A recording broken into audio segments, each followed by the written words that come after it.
Isa sa pinakamalaking problema ng bansa ay ang lantarang pagnanakaw ng ilang politiko at pagkakaabswelto ng mga ito sa isyu ng korupsyon. Kaya naman, ayusin natin ang Pilipinas.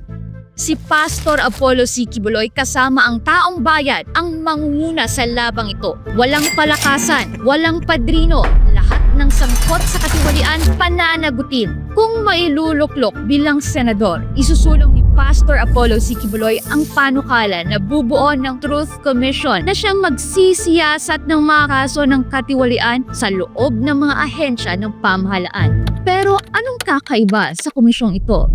Ang mga miyembro ng Truth Commission ay hindi lang mga opisyal, kundi mga ordinaryong mamamayang Pilipino. Ayon kay Pastor Quiboloy, ito ay magiging isang jury system. Taong bayan mismo ang huhusga sa mga questionableng paggamit ng pera ng bayan. At para sa mga matitinding kaso ng katiwalian, lalo na yung mga opisyal na nagdulot ng matinding pinsala sa kapakanan ng publiko at interes ng bansa, ano ang parusa? Death penalty. Naniniwala si Pastor Quiboloy na walang puwang sa lipunan ang mga magnanakaw sa kaban ng bayan. Kung gusto mo ng totoong pagbabago at hustisya para sa bayan, suportahan natin si Pastor Apollo C. Quiboloy sa Senado. Sama-sama nating bantayan ang kaban ng bayan. Number 53 sa balota.